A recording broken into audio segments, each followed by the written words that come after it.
À la une de l'actualité, dans cette édition, le drapeau burkinabé flotte à nouveau dans le ciel chinois. Le Burkina Faso a désormais une représentation à Pékin. Le siège de l'ambassade du pays des hommes intègres est inauguré ce matin à Beijing. Et puis au Burkina Faso, nous ferons un tour dans les champs à travers le sud-ouest pour nous enquérir des nouvelles de la campagne agricole dans la région du sud-ouest. L'on note dans l'ensemble une campagne prometteuse malgré l'attaque des chenilles légionnaires qui persistent par endroits. Au Brésil, le parti de Lula da Silva ne veut rien lâcher.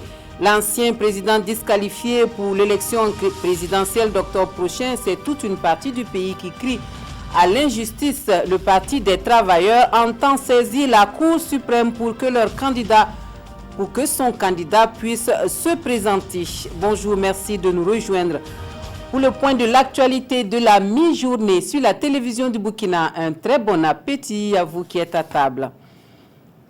C'est donc l'un des moments importants de la visite d'État du président du Faso en République populaire de Chine, l'ouverture de l'ambassade du Burkina Faso à Pékin. C'est un acte qui fait suite au rétablissement des relations diplomatiques entre le pays des hommes intègres et l'Empire du Milieu. Selon la partie burkinabé, cette représentation diplomatique à Beijing marque la volonté affichée des deux États de renforcer leurs liens d'amitié et de coopération.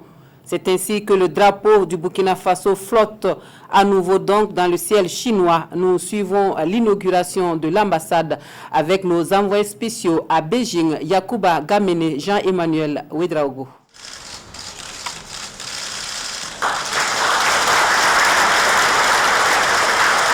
Le Burkina Faso a désormais sa représentation officielle ici à Beijing.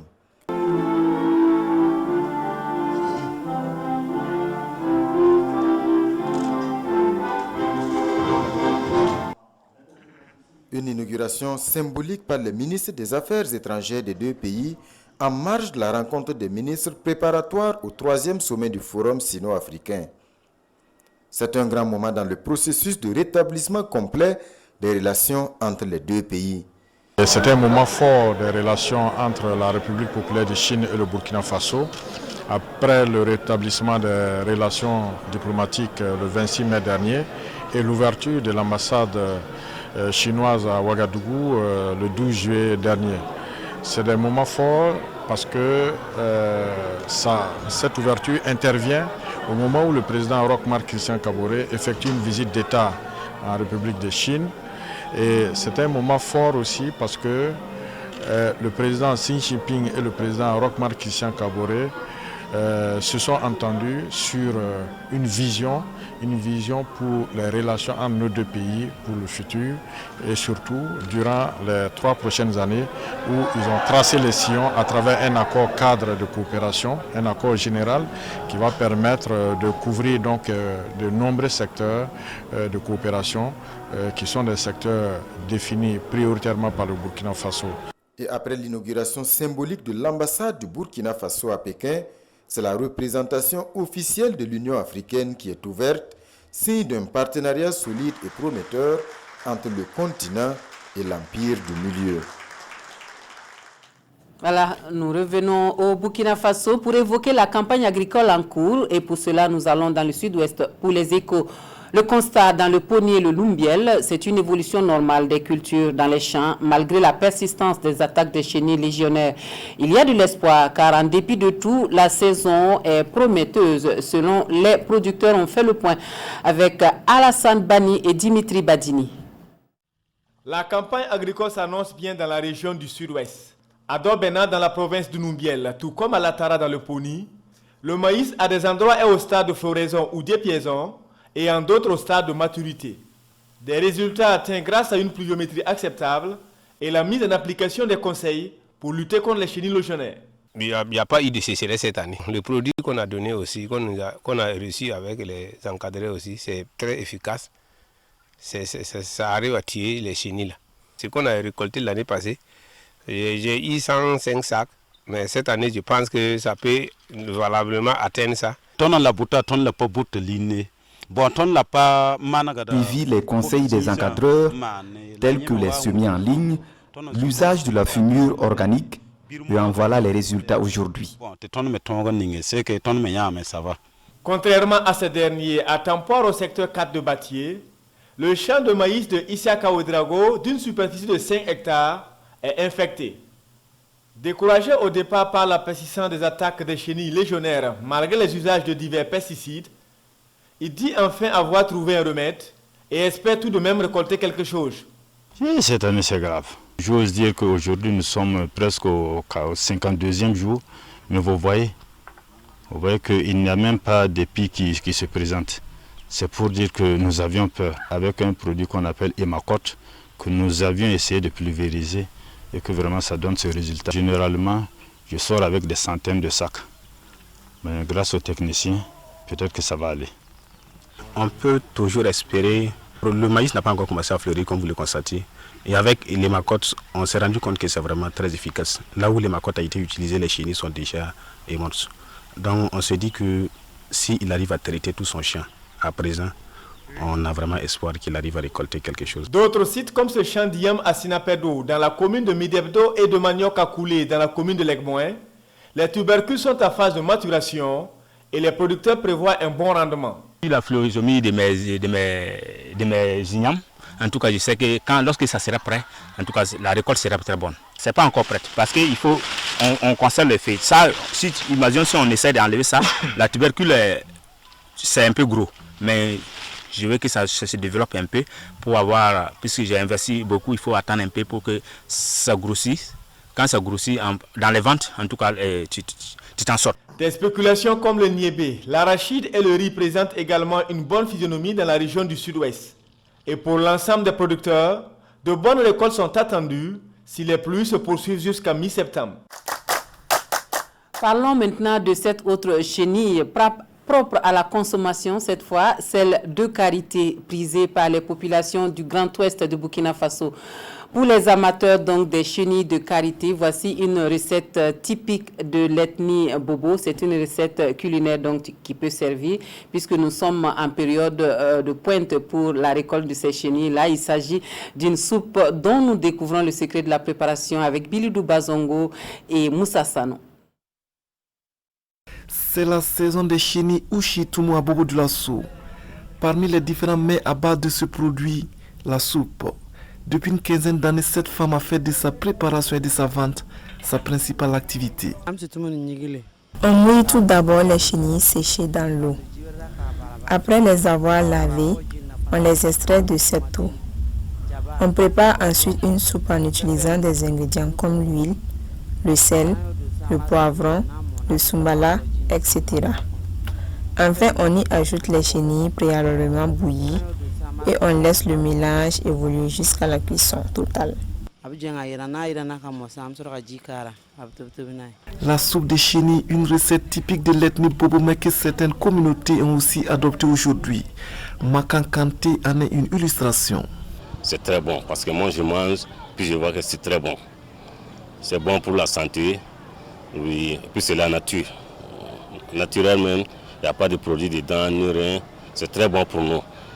Ça baisse les tensions aussi. Oui. Bon, moi j'aime en tout cas. Les gens qui n'aiment pas là, il faut qu'ils n'aient pas goûté, voir comment ça est. Ils vont comprendre que c'est bon. La promotion de la chenille, c'est le cheval de bataille de l'ASCB, l'association pour l'épanouissement de la commune de Bobo de la Sou. Une structure qui organise depuis 2005 une fête dédiée aux chenilles et dont le thème cette année est « Quelle stratégie pour la sauvegarde des chenilles de karité ?» On parle autre chose à présent et nous faisons un détour par l'Est pour un point du déroulement des concours directs de la fonction publique. Les candidats sont plutôt préoccupés par l'innovation majeure de la présente session de ces concours qui est donc l'introduction du correcteur électronique. Le constat avec Aimé Douamba et Chantal Ouedraogo. Depuis le 25 août dernier, plus de 49 400 candidats de la région de l'Est composent pour le concours direct session 2018. Cette année, le ministère en charge de la fonction publique expérimente la correction électronique des sujets, une innovation qui entraîne des ajustements dans l'administration des épreuves. Cette nouvelle mesure est diversement appréciée par les candidats de l'Est. C'est bien parce que c'est une amélioration de la part de l'État. Mais la machine, c'est quelqu'un qui assiste. Donc en matière de corruption, c'est un peu difficile. La fiche de composition, même quand ça vient, on ne prend plus le temps comme avant, écrire le nom, prénom et autres. Ce que je n'ai pas apprécié, c'est concernant la consigne -1. Je ne sais pas si c'est toujours exigé. Je ne vois pas ça sur les fiches, en tout cas sur les concours que j'ai eu à composer. La direction régionale en charge de la fonction publique rassure quant à la mise en application de la mesure. Cette année, la correction donc, des copies se fera donc, de façon électronique. Donc, ce qui fait que le candidat doit coder son numéro récépissé. Voilà. Au début, surtout donc, la journée donc, du 25, c'était un peu difficile. Mais à partir donc, du 26 jusqu'à aujourd'hui, les candidats maîtrisent donc, le système, les surveillants donc, maîtrisent donc, le système et puis vraiment ça se déroule très bien. À Fadangouma, ce sont au total 10 centres de composition aménagés pour l'administration des épreuves pour le compte de toute la région. Dans l'ensemble, les concours directs session 2018 se déroulent bien à l'Est. Au Sahel, c'est une autre préoccupation pour relever le taux d'enregistrement des naissances qui est assez faible dans le Sahel. Les autorités régionales chargées de la modernisation de l'état civil veulent sensibiliser les élus locaux pour des actions de proximité. La rencontre de sensibilisation à Dori évoque aussi la création de centres secondaires pour être encore plus proche des populations. Martin Ouedraogo, Lazare Sano. Le taux d'enregistrement des naissances dans la région du Sahel est de 40,6% contre plus de 95% dans la région du centre-sud, selon les statistiques du ministère de l'administration territoriale. Plusieurs raisons pourraient expliquer, entre autres, ce faible taux d'enregistrement des naissances au Sahel. Les déclarations se font dans les centres d'état civil. Et plus les centres d'état civil sont éloignés, moins les parents y vont pour déclarer la naissance de leurs enfants. Donc avec l'appui financier de l'Union européenne et de l'UNICEF, voilà, nous sommes en train d'organiser cet atelier-là pour effectivement plaidoyer auprès de ces mères parce que la création des centres secondaires d'état civil relève en tout cas de la compétence du maire.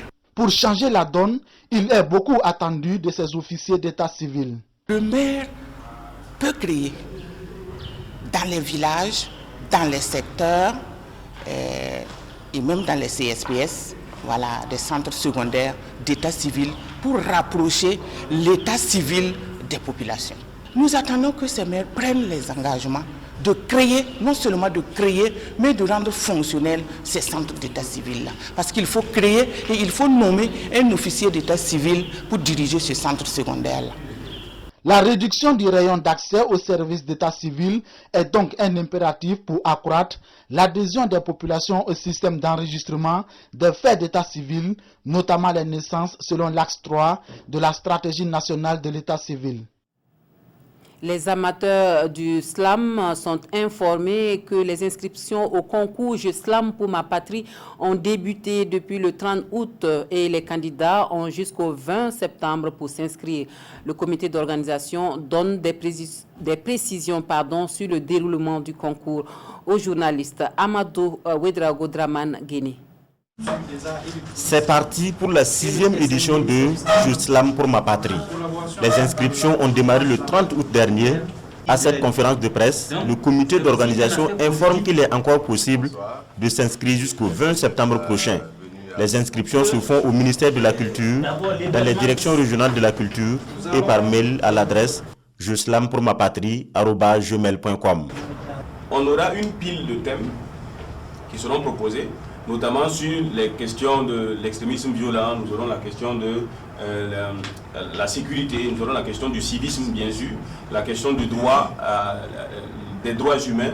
Tous ces thèmes-là pourront être en tout cas distillés pour que le candidat puisse faire un choix, parce que l'objectif de Je Slam pour la patrie, c'est d'utiliser, comme je le disais tantôt, cet art oratoire-là comme un moyen, un vecteur de sensibilisation, un vecteur de motivation. Les manches éliminatoires débutent en octobre prochain. La finale, elle va se tenir à Manga, à marge des activités de la fête nationale du 11 décembre. Et il faut dire que pour cette édition, il y a des innovations qui sont à noter, notamment d'abord à travers le mode d'inscription. Avant, on s'inscrivait en donnant son nom, son prénom dans les différentes directions régionales et au niveau du ministère de la Culture. Mais cette année, nous innovons à travers cette inscription en ajoutant le fait que d'abord, le candidat s'inscrira avec un texte de slam d'abord. Il faut donner le nom, le prénom, le lieu de résidence, son contact, son email et envoyer un texte de slam en français. Le lauréat gagne la somme d'1 million de francs CFA. Les 5 finalistes, en plus des prix, vont bénéficier d'un accompagnement du ministère de la Culture dans leur future carrière. Un mot de religion dans ce journal. 9 nouveaux pasteurs pour l'église de l'Alliance chrétienne du district de Bobo-Dioulasso. La consécration des hommes de Dieu est intervenue ce samedi lors d'une cérémonie ponctuée par l'imposition des mains par les plus hautes autorités de l'église sur les impétrants. Les temps forts de ce moment avec Konsun Milogo et Saturne Paris. Ils peuvent désormais exercer leur ministère pastoral dans toute sa totalité. Par cette cérémonie, ils sont consacrés pasteurs de l'église de l'Alliance chrétienne du Burkina Faso. Et la joie de faire partie de cette sélection est bien évidente. Et vraiment dans la joie pour cette grâce que le Seigneur m'accorde d'être à son service. Et je bénis son nom pour ce moment, ces années que je viens de passer dans le ministère. Et pour cette grâce qu'il m'accorde aujourd'hui pour mieux le servir. C'est un remerciement pour le Seigneur, et une joie, et enfin, je vois c'est une charge. Cette cérémonie de présentation à Dieu de ses guides spirituels a bien une signification particulière. Une cérémonie qui les propulse à un autre niveau de responsabilité dans leur mission ecclésiastique. Et ils ont servi avec honnêteté et nous ne voyons pas d'inconvénient d'imposer les mains et puis les consacrer pour les tâches qui restent à accomplir dans leur vie. Maintenant, ils peuvent faire beaucoup d'autres activités que le pasteur consacré peut faire. L'Église de l'Alliance chrétienne a également des critères quant à la consécration des pasteurs.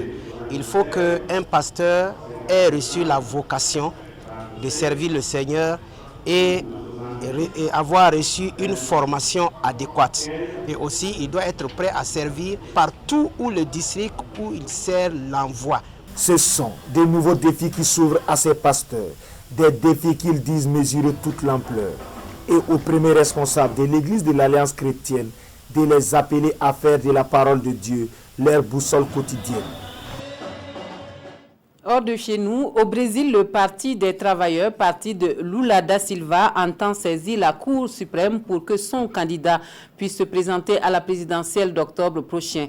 L'ancien président brésilien en prison pour corruption voit sa candidature invalidée par le tribunal supérieur électoral et c'est toute une partie du pays qui crie à l'injustice. L'ancien président Lula disqualifié pour l'élection d'octobre, c'est toute une partie du Brésil qui crie à l'injustice. Le tribunal supérieur électoral a invalidé samedi la candidature de l'homme le plus populaire du pays en prison pour corruption. Pour ses détracteurs, cette décision est un soulagement. Ils ont bien fait de ne pas le laisser se présenter, parce que si une personne en prison peut devenir candidate, ce serait une honte pour notre pays. Un pays qui est déjà une honte pour d'autres pays qui voient toute cette corruption. Ils ont donc bien fait de ne pas le laisser se présenter. Pour moi, c'est le viol de la démocratie. Cela montre qu'après la destitution de l'ancienne présidente, cette décision consolide ce que les élites veulent faire du Brésil. Le parti de Lula a 10 jours pour lui choisir un successeur. Le dauphin est tout trouvé. Nous défendons ce que nous considérons comme une valeur plus grande, qui est la souveraineté populaire. Depuis que Lula a été arrêté, les intentions de vote ont augmenté. C'est de cela dont les médias devraient parler. Les partis ont jusqu'au 17 septembre pour modifier leur liste. Le Parti des travailleurs entend saisir la Cour suprême pour que Lula puisse se présenter à la présidentielle. Condamné à 12 ans de prison, il purge sa peine depuis avril dernier.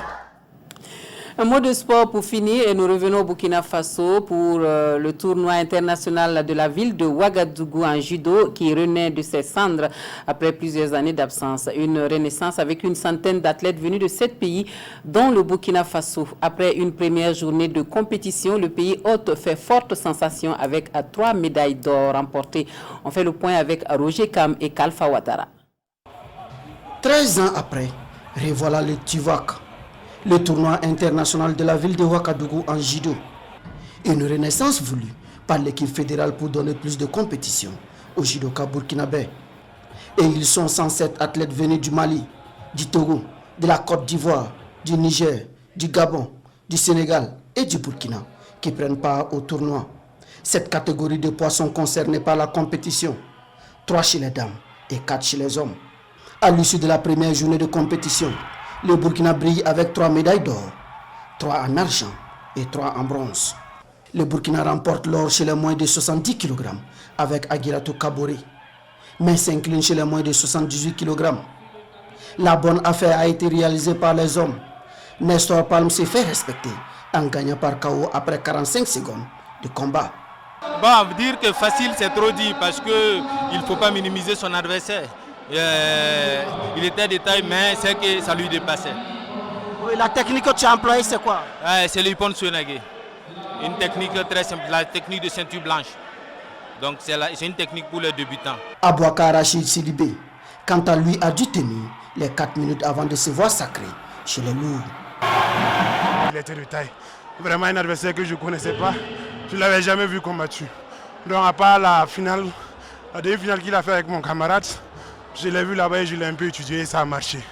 Vraiment, je dis merci à l'encadrement et à la fédération qui a pu relancer cette compétition pour nous. Nous sommes satisfaits par d'abord le nombre de participants. On a vu également le niveau des combats qui était très relevé. Et l'équipe du Burkina aussi s'est très bien comportée pour cette première journée. Et au niveau organisationnel, on n'a pas connu trop de couacs et je pense que le meilleur reste à venir. Le titanière est tenti à 3 reprises et le Burkina domine la compétition devant le Niger et la Côte d'Ivoire.